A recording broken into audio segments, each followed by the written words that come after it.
It was the most reckless thing an alpha soldier could ever do. And it happened to me right in the middle of a storm, in the back of a steel military truck, when discipline should have been everything. He marked me. The bite burned on my neck like fire, searing into my skin, into my soul. And the worst part? He wasn't just some reckless soldier under my command. He was my subordinate alpha commander. And I, the one supposed to lead him, the one supposed to keep order, was now bound to him in the most primal way imaginable. This is America. The army doesn't tolerate weakness, let alone something as taboo and messy as two men bound by an uncontrolled mark. My career, my authority, my very identity, all of it hung in the balance with that single reckless act. But when I looked into his eyes after the frenzy passed, I saw something that terrified me more than the mark itself. I saw devotion. I saw guilt. I saw a love he had been burying under ranks, rules, and gunpowder smoke. His name was Ethan Cole, 27, decorated Alpha Commander, known for his brutal discipline and unwavering loyalty. And me? I was Captain Adrian Hale, 32, his superior officer, his commanding star in a sky where no Alpha dared fly too close. Until he did. The rain had been relentless that night. Thunder cracked across the Texas sky, the convoy rattling down a muddy road with insurgent threats rumored in every shadow. We had been tense, the kind of tension that eats at your bones, when the truck lurched and stopped. I remember shouting orders, men scrambling, weapons primed. Then, in the suffocating darkness of the transport hold, it happened. The scent hit him first. My scent. I had been suppressing it for years, careful, disciplined, hiding the Omega within me under layers of ironclad control. But stress, exhaustion, and a moment of weakness cracked my shield. And Ethan, my Alpha commander, caught it. His eyes burned gold in the dim light, his breath ragged. I knew the signs. Every Omega officer knew them. But before I could command him back into line, his body surged forward, instincts tearing him apart from duty.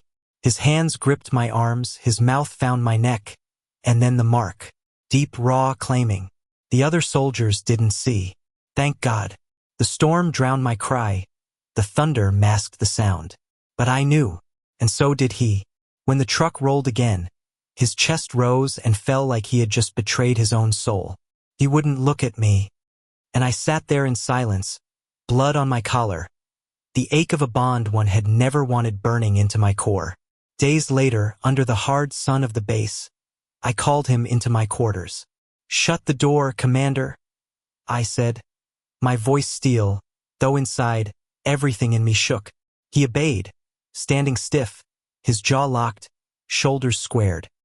He was every inch the soldier he was trained to be except for the faint tremor in his hands. "You crossed a line," I said. "Nah, scratch that, you obliterated it. Do you even understand what you've done?" His throat worked, but no words came. "Look at me, Cole." Finally, his eyes met mine. And God help me, I saw it there again, that same devotion, that same guilt, that same impossible love burning through the cracks of his discipline. "I should put you in front of a tribunal," I snapped. "You compromised command integrity. You," my voice broke, too harsh, too raw. "You marked me."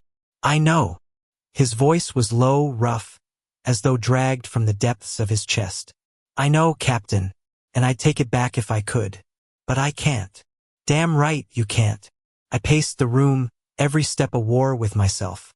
The truth was, my body already responded to him, traitorous, bound by biology. His scent calmed me now, even as my mind screamed against it. "Do you realize what this means? If anyone finds out, they won't." His words cut sharp, confident. "I won't let them." I spun on him.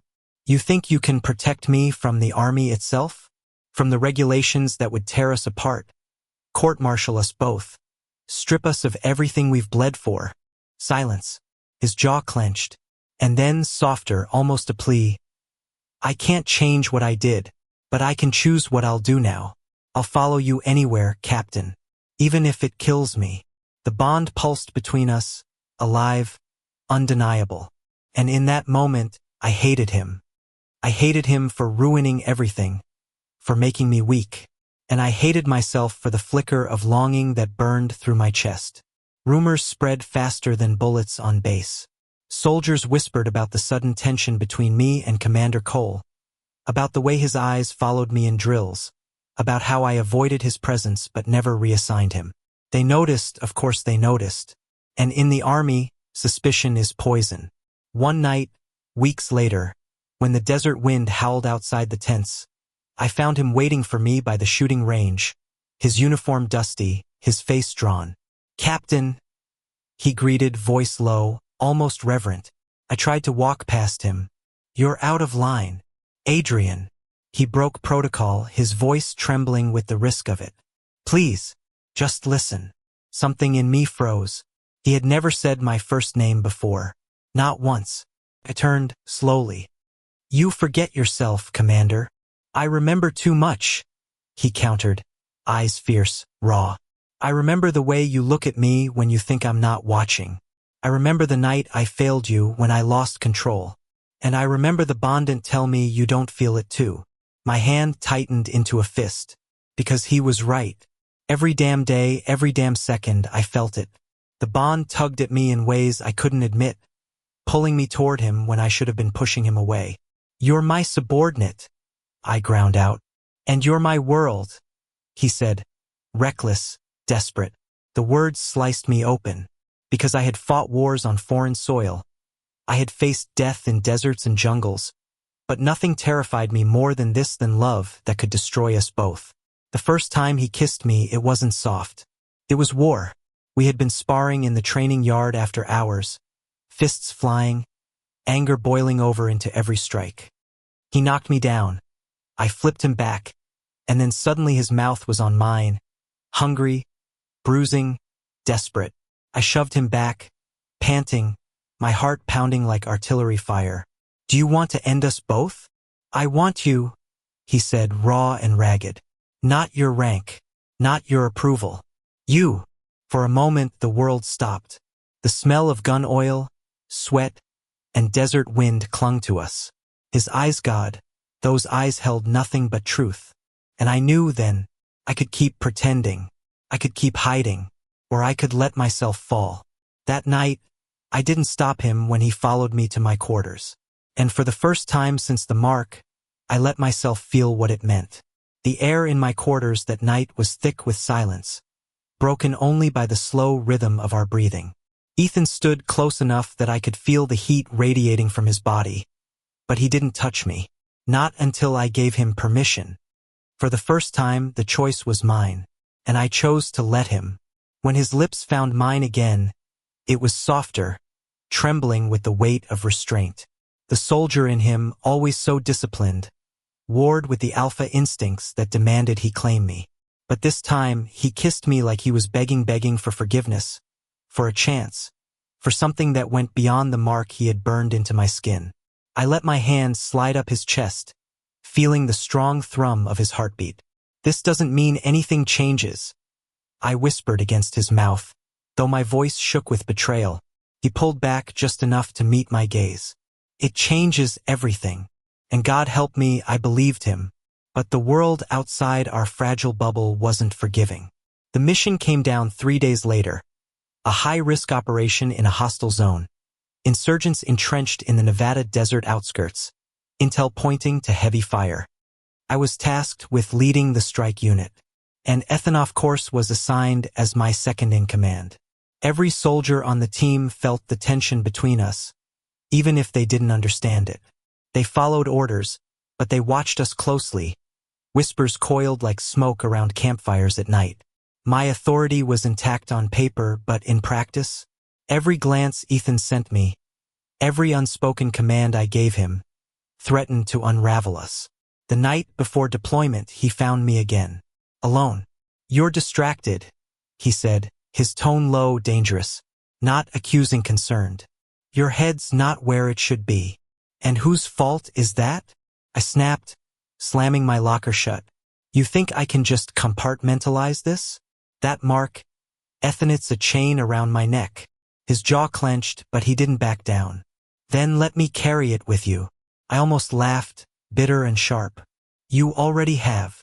The silence stretched, thick with everything unsaid. And for the first time, I saw fear flicker in his eyes, not of the enemy, not of failure, but of losing me. "Promise me," he said finally, voice raw.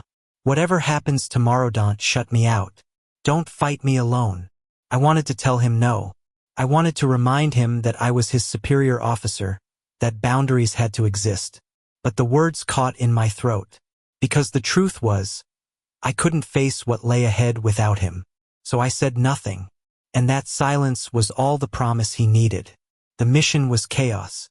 Gunfire cracked across the desert, dust storms whipping around us as we advanced through enemy lines. Shouts, explosions, the thunder of boots and bullets. It was the kind of battle where time fractured, where every second felt like eternity. And through it all, Ethan was there. My shadow, my shield. He moved with lethal precision, barking orders, covering my flank, watching me as if his life depended on it. Maybe it did. Halfway through the assault, the convoy ahead detonated an IED, ripping metal and flesh into the air. The blast threw me backward, my ears ringing, my vision a haze of fire. I staggered up, shouting commands, but the world tilted until strong arms caught me. "Ethan, you're hit," he shouted. His hands on my side where blood soaked through the fabric. "Keep moving," I barked, shoving at him. "Don't you dare slow down for me." But he didn't let go. His eyes burned, his alpha instincts blazing through every ounce of military training. "I'm not leaving you." And for the first time, I let myself lean on him. Just enough. Just long enough to remember I wasn't alone. We made it out alive. Barely. The mission was a success, though at the cost of men I would carry on my conscience forever. Back at base, stitched and bruised, I sat in silence while reports were filed, medals prepared, sacrifices noted in clean black ink, and Ethan never left my side. Not once. Rumors couldn't be silenced anymore. Questions reached higher ranks, whispers turning into accusations. 2 officers too close, 1 Alpha, 1 Omega, a mark that no regulation could erase. A tribunal loomed. When the summons came, Ethan stormed into my quarters, his uniform disheveled, his face carved from anguish. "They'll strip you of everything," he said, voice breaking. "Your command, your career. Because of me. Because of us?" I corrected softly. His eyes searched mine, desperate, as if trying to memorize me before the world tore us apart. "Then let me take the fall. Say it was me. Say you had no choice. I'll confess to everything. No, my voice was sharp, final. You think I'd sacrifice you like that? You think I'd survive watching them destroy you?" His mouth opened, but no words came. And in the silence, I stepped closer, cupping his face with a tenderness I had denied for too long. "We go down together," I whispered, "or we stand together. But either way, it's together." His breath shuddered, and then he kissed me like it was the last time, like we were already burning. The tribunal was brutal. Questions, accusations, regulations thrown like daggers. But neither of us broke. We stood, side by side, shoulders squared, voices steady. Yes, there was a mark. Yes, it was against regulations. But no discipline had not been compromised. Missions had not failed. Lives had not been lost because of it. If anything, they argued, the bond had made us stronger. A unit unbreakable, a command sharper, a loyalty unmatched. The panel didn't believe in love, but they believed in results. And results were undeniable. In the end, the verdict was a compromise. A warning, a shadow on our records, but not expulsion, not destruction. We walked out still soldiers, still bound, still us. Weeks later, the war quieted. The desert heat softened, and the base settled into uneasy calm. One evening, as the sun bled gold across the horizon, Ethan found me where I stood alone by the barracks. "Still here," he said, his voice lighter now, almost teasing. "Still here?" I echoed, though my chest ached with everything we had endured. He stepped closer, the warmth of him seeping into me. "Do you regret it?" I looked at him, Really looked at the alpha who had marked me, who had nearly destroyed me, who had saved me 100 times over. And I smiled, small but real. Every day, I said. Then softer, and not at all. He laughed, breathless, like he'd been waiting years to hear it. Then he pulled me into his arms, no longer afraid, no longer hiding. And for the first time, I let myself believe in something I had long buried beneath duty and discipline. Not weakness, not betrayal, love. Ethan pressed his forehead to mine, the desert wind carrying our laughter into the fading light. We were soldiers. We were bound. We were flawed, reckless, human. And somehow, against every rule and every odd, we were free. Thank you for listening.